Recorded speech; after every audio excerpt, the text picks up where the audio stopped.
Logical inspire पे। आज हम लोगों को जनरल एक्सेप्शंस चैप्टर का, जो कि चैप्टर नंबर 4 है आईपीसी का, उसका नाम सेक्शन नंबर 76 कवर करना है। भाई मेरे, section number 76 basically mistake of fact या मिस्टेक ऑफ लॉ को एज ए जनरल एक्सेप्शन बताता है। इसके अंदर हम लोग बहुत सारे केस लॉस को समझेंगे, बहुत सारी स्टडीज को देखेंगे, कुछ प्रिंसिपल्स हैं उनको समझेंगे, और धीरे धीरे सेक्शन नंबर 76 और सेक्शन नंबर 79 के बीच में एक प्यारा सा डिस्टिंक्शन ड्रॉ करेंगे। ठीक है, जब आप एक बार पहली रीडिंग लगाते हो ना, तो आपको लगता है कि ये ऑलमोस्ट सिमिलर से लग रहे हैं। मैं तुम्हारा आज ये कंफ्यूजन बिल्कुल दूर कर दूंगा कि सेक्शन नंबर 76 और सेक्शन नंबर 79 में क्या डिफरेंस है। ठीक है, तो शुरू करें। अच्छा, सबसे पहले हम क्या करेंगे, अपना काम जानते हो, रीडिंग लगानी है बेयर एक्ट की। तो बेयर एक्ट निकाल लो और सेक्शन नंबर 76 उसमें खोलो। तो हाँ, चैप्टर नंबर 4 जनरल एक्सेप्शंस का सबसे पहला सेक्शन है भाई। क्या कहता है कि acts done by a person bound और by mistake of fact believing himself to be bound by law.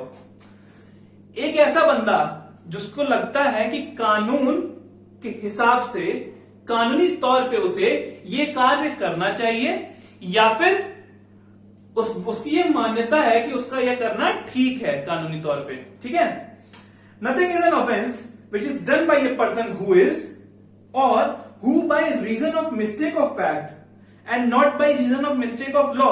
ये बहुत इंपॉर्टेंट है भाई, by reason of mistake of fact and not by reason of mistake of law in good faith. सुनो, जब भी बेरेट को पढ़ा करो ना यार, तो ये जो वर्ड्स मैं हाईलाइट करके बोलता हूं ना, इनको अलग अलग अंडरलाइन किया करो। ये एक तरह से इंग्रेडिएंट समझ लो, मेन पॉइंट्स हैं, आपको यही याद रखने हैं, इनमें से कुछ मिस नहीं करना। आगे पीछे की लैंग्वेज आप अपने हिसाब से सेट कर सकते हो। ठीक है, तो यहां पे हम बात करें तो जैसे कि मिस्टेक ऑफ लॉ नहीं, मिस्टेक ऑफ फैक्ट होना चाहिए, गुड फेथ में होना चाहिए, believes himself to be bound by law to do it.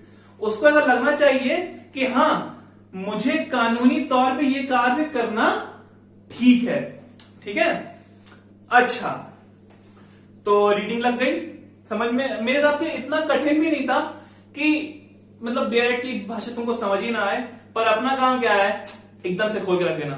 तो उसी के लिए हम लोग बात करेंगे। देखो यार, ऐसा है, लीगल मैक्सिम्स के थ्रू समझो। प्रिंसिपल है कि इग्नोरेंशिया फेसिट डॉथ एक्सक्यूसेड।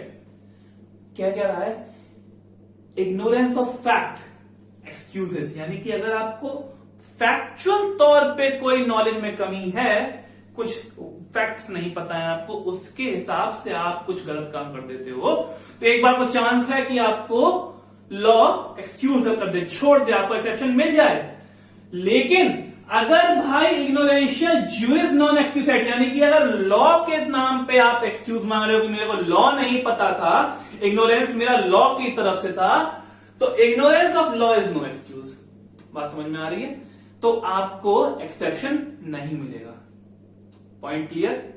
अच्छा, यही बात वो बोल रहा था कि पर्सन जो कि bound by law to do है, अगर उसको लॉ बाउंड करता है और वो अगर मिस्टेक ऑफ फैक्ट के चलते गुड फेथ में, गुड फेथ क्या है भाई, बोनाफाइड, यानी कि अगर वो खुद बिलीव करता है कि कुछ जो है, कोई जो कार्य मैं कर रहा हूं वो ठीक है, उचित है, मैलाफाइड इंटेंशन नहीं है, गलत बात नहीं है मन में, ठीक है, और तब वो कार्य कर रहा है, तो वो उस कार्य को गुड फेथ में कर, फेथ की बात हो गई। अच्छा है ना, अब हम लोगों का काम है कि इसी बात को डिटेल में समझने के लिए हम वेरियस केस लॉस को उठाएं। समझ में आ रहा है? केस लॉस, अगर हम बात करें कि मिस्टेक ऑफ फैक्ट एक एक्सक्यूज के तौर पे दिया जाएगा, ये बात कहां से, कब से आई, मतलब ये कॉमन लॉ का प्रिंसिपल है भाई, ये कॉमन लॉ का प्रिंसिपल है, जो कि आर वर्सेस लेविट के केस में 1639 में ही क्लियर हो गया था। अच्छा, इस केस में हुआ क्या था, एक मान लो बंदा था, मालिक मान लो घर का था, ठीक है, उसका सर्वेंट था, ठीक है, सर्वेंट घर पे था और समझ लो कि वो मालिक कुछ समय के लिए बाहर गया था, तो सर्वेंट ने अपनी एक फीमेल फ्रेंड को मिलने के लिए बुलाया। Got it? Now After some time, when the female friend was at home, the master suddenly arrived. ठीक है, तो मास्टर आ गया. अब उस टाइम बंदे ने कहा अपनी दोस्त से कि तुम पर्दे के पीछे छुप जाओ. ठीक है, ठीक है. अब जब वहां पे केवल मास्टर था और वो बंदी छुपी हुई थी पर्दे के पीछे, उस टाइम पे पर्दे हिले तो मास्टर को लगा कि पीछे बर्गलर है. उस इंटेंशन, उस सोच में खुद को बचाने या फिर सब कुछ देखते हुए उसको राइट एक्शन लगा कि वो पर्दे के पीछे से उस पर वार करे. ठीक है, अब उसने जब वार किया तो उसके परिणाम स्वरूप उस बंदी की डेथ हो गई. Thinking her to be a burglar, he attacked, in the consequence of which she died. Now has he committed an offence? No. Why? Because he was under a mistake of fact and he was ultimately excused. He got this exception of section number 76. समझ रहे हो बात? समझ रहे हो? ठीक है. हाँ, तो अब आ जाओ सेक्शन नंबर, अब आ जाओ आर वर्सेस टॉल्सन के केस पे. आर वर्सेस टॉल्सन का केस देखो, समझने की कोशिश करो. एक बंदी है, ठीक है, उसका हस्बैंड सपोजिंगली मान लो 1 साल से उसको डेजर्टेड, मतलब उससे दूर था. सिंपल भाषा में डिजर्शन वगैरह थी, उससे दूर था. ठीक है, अब क्या हुआ कि ऐसा लगा, ऐसा सभी दोस्तों को, घर वालों को, किसी को उसके जिंदा होने की काफी समय से कोई खबर नहीं आई. ठीक है, खूब पता लगाने की कोशिश करी. Genuinely they have attempted, they have tried कि उसके बारे में पता लगाया जाए कि वास्तव में वो जिंदा है कि मर गया, लेकिन नहीं पता लगा पाए. अब उस बंदी ने क्या किया, उसने दूसरी शादी कर ली. ठीक है, कुछ समय बाद वो वापस आ जाता है. अब वो कहता है कि तुमने बाइगमी कर दी. अब यहां पे वही बात है कि believing the husband to be dead, उसने ये काम किया. उसकी कोई मेलिफाइड इंटेंशन नहीं थी. गुड फेथ में उसने अपने आप को आगे जीवन देने की, एक अच्छा जीवन देने का एक प्रयास किया.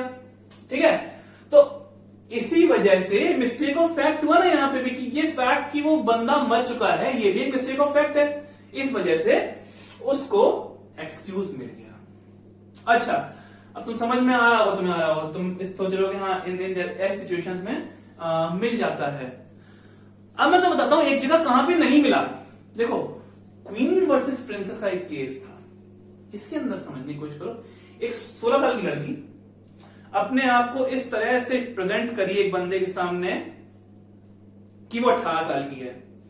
कोर्ट ने यह भी पाया कि उस बंदे के ये बिलीव करने के सफिशिएंट प्रूफ्स अवेलेबल हैं कि वो 18 साल से ऊपर है. अब उस बंदे ने ऐसा बिलीव करते हुए उसका एब्डक्शन किया. एब्डक्शन का मतलब समझने की फिलहाल ये कोशिश कर लो कि पेरेंट्स की कस्टडी से उनकी इच्छा के बिना उसे दूर ले गया.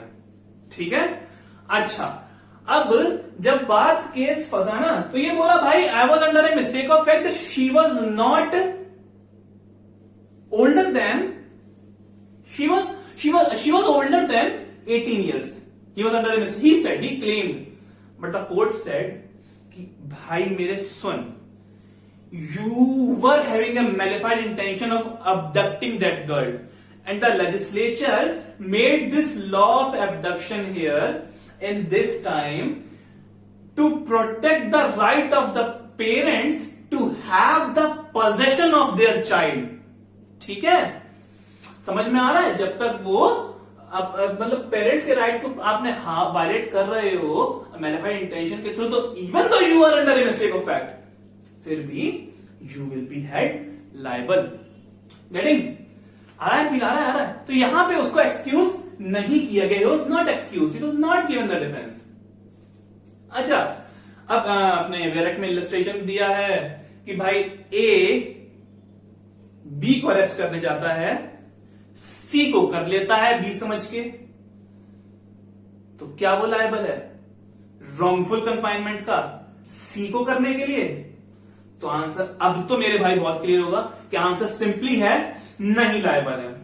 ठीक है, अच्छा, तुम्हारे दिमाग में ये भी चल रहा होगा यार कि मिस्टेक ऑफ फैक्ट सर बहुत कर रहे हो, मिस्टेक ऑफ लॉ में ऐसा क्या है कि आप उसको एक एक्सक्यूज के तौर पे नहीं दे रहे हो। तो मैं कहूंगा सुन मेरे भाई,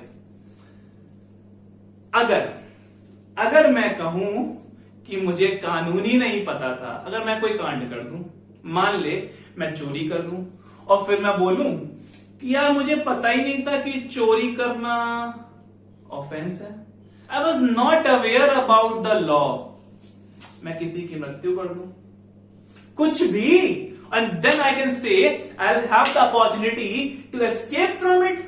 सिंपल। तो मेरे पास वो ऑप्शन अवेलेबल ना हो, इसीलिए mistake of law in any circumstance, याद रखना, चाहे कितना भी जेन्युइन केस हो, अगर मिस्टेक ऑफ लॉ का केस है तो वहां पे आपको नहीं मिलेगा। ठीक है, अच्छा, इसी के लिए अगर आपको समझना हो तो इस केस को रेफर करिएगा, state of Maharashtra versus Mayer Hans George 1965, state of Maharashtra versus Mayer Hans George 1965। भाई एक और बात है, एक तो मैंने तुम्हें बताया प्रैक्टिकली सोच के देखो, समझ में आया तुम्हें कि हर बंदा ये क्लेम कर सकता है, ठीक है, कि ऐसे ऐसे मैंने कांड कर दिया, अब मेरे को पता ही नहीं था। दूसरा पॉइंट समझो भाई, लॉ का जो ऑपरेशन का नेचर है ना, ऑपरेशन ऑफ लॉ जो है, ऐसा माना जाता है कि इंडिपेंडेंट है इस बात के कि वो चीज किसी को पता है या नहीं। अगर लॉ ऑफ लैंड को अच्छे से ऑपरेट करना है, हर बंदे की जो कि उस टेरिटरी में आता है, जहां पे वो लॉ अप्लाई होता है, उसकी ड्यूटी है कि वो उस लॉ को पता करे। ठीक है, so operation of law is independent of it being known to anybody. समझ में आ रहा है, फील आ रहा है? अच्छा, अब लगभग तुमने सेक्शन 76 का पूरा फील ले लिया है। दो एक्स्ट्रा पॉइंट है, नोट के तौर पे समझ लो, केस लॉ के थ्रू समझाऊंगा ताकि तुमको अच्छे से याद रहे।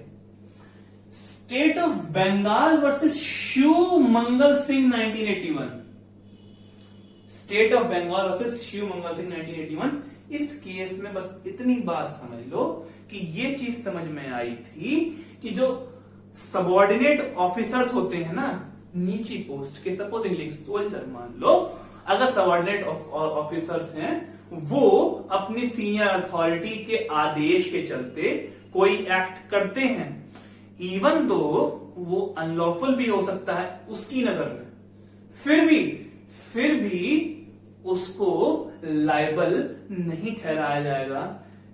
ये बात इस केस में समझ में आती है। सबऑर्डिनेट ऑफिसर्स का केस में उनको एक्सक्यूज मिलेगा। ठीक है, एक और बात भाई, एक्सक्यूज कहां नहीं मिलेगा, पॉइंट को याद रखना।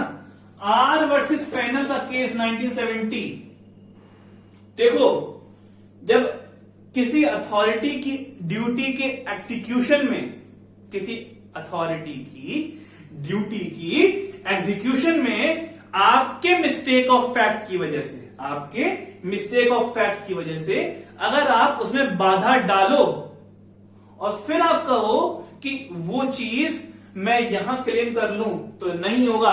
एग्जांपल के तौर पर समझो, मैं अपने बेटे को अरेस्ट करने आई पुलिस को मिस्टेक ऑफ फैक्ट के चलते असॉल्ट करके भगा देता हूं, तो मैं ये नहीं कह सकता, ये नहीं क्लेम कर सकता कि मैंने अपने बच्चे का रॉन्गफुल कन्फाइनमेंट रोकने के लिए ये किया। ठीक है, ठीक है, तो मैं ये मिस्टेक ऑफ फैक्ट क्लेम नहीं कर सकता, बिकॉज ये चीज अथॉरिटी के अंदर ड्यूटी के दौरान वो कर रहे थे, तो it will not be an defence. ठीक है, तो क्लियर हो गया सेक्शन 76। अब बात करते हैं सेक्शन नंबर 70। हाँ, तो भाई अगर सेक्शन नंबर 79 की बात करें तो ये एक तरह से सेक्शन 76 का भाई बंधु समझ लो, लेकिन एक छोटा सा डिफरेंस है, उसको हम समझते हैं बेयर एक्ट की रीडिंग लगाकर।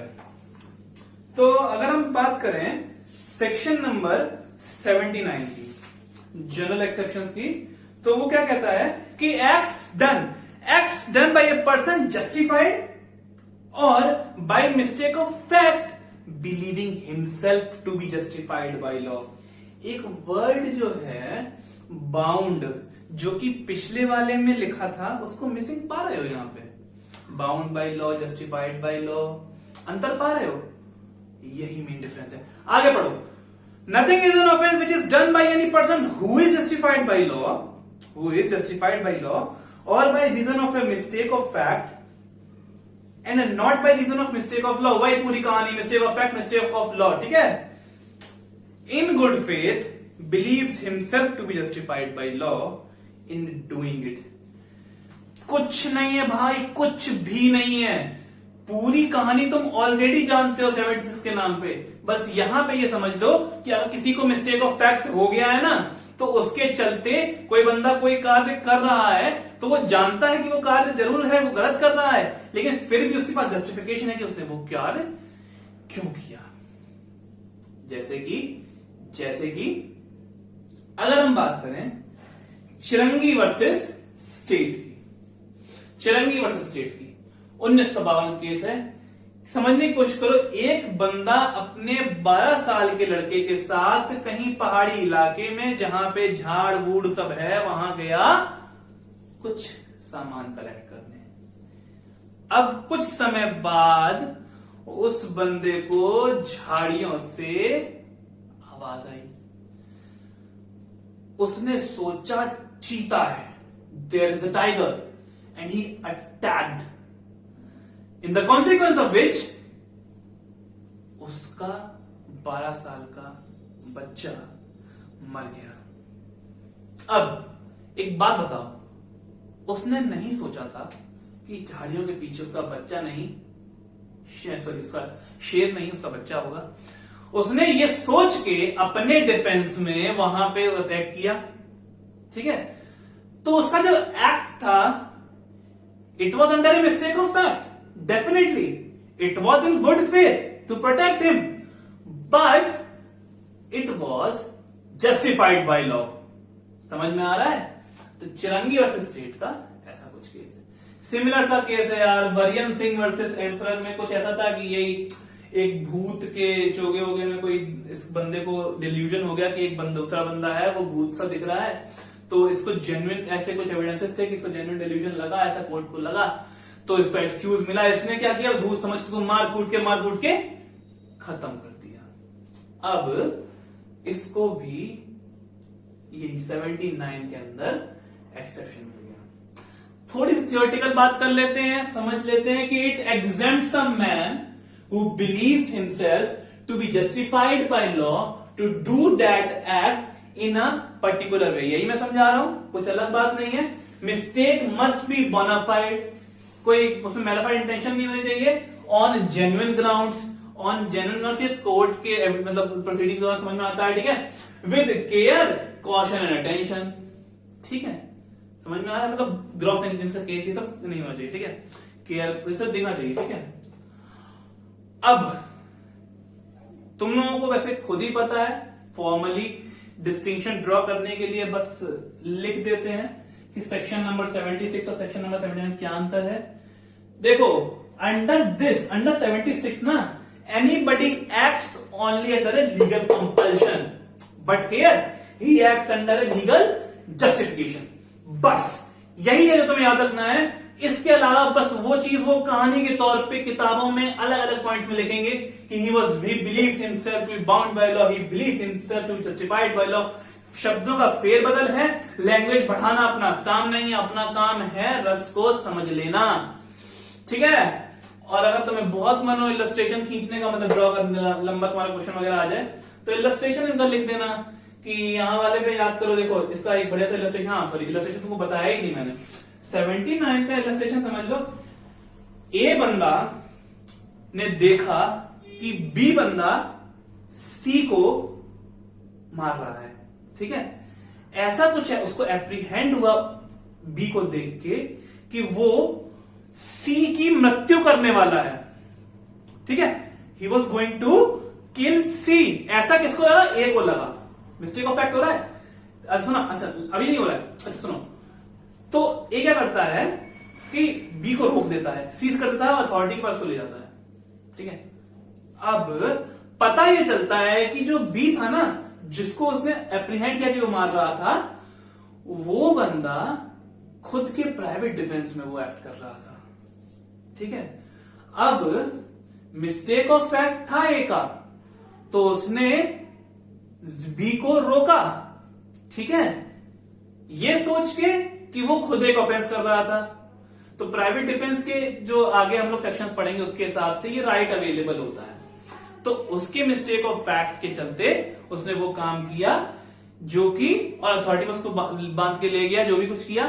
तो यहां पे इस बंदे को उसके रॉन्गफुल कंफाइनमेंट के लिए लायबल नहीं किया जाएगा। क्यों? Because he was preventing himself to do an act which is not in good terms and he was justified in doing so. ठीक है, यहां पे तो वही वाला केस, एक अरेस्ट करने गया बी को, बी की जगह उसको लगा कि वो सी को, उसने कर लिया सी को अरेस्ट। अब मिस्टेक ऑफ फैक्ट के चलते जो उसने सी को मतलब अरेस्ट किया, उसके लिए वो लायबल नहीं ठहराया जाएगा, क्योंकि it was a genuine mistake of fact under section number 76। ठीक है, दिल से बताना यार, मजा आया ना? सेक्शन नंबर 76, सेक्शन नंबर 79, इससे ज्यादा तो मैं नहीं पढ़ा। ठीक है, तो अगर वीडियो पसंद आई हो ना तो लाइक करो, सब्सक्राइब करो,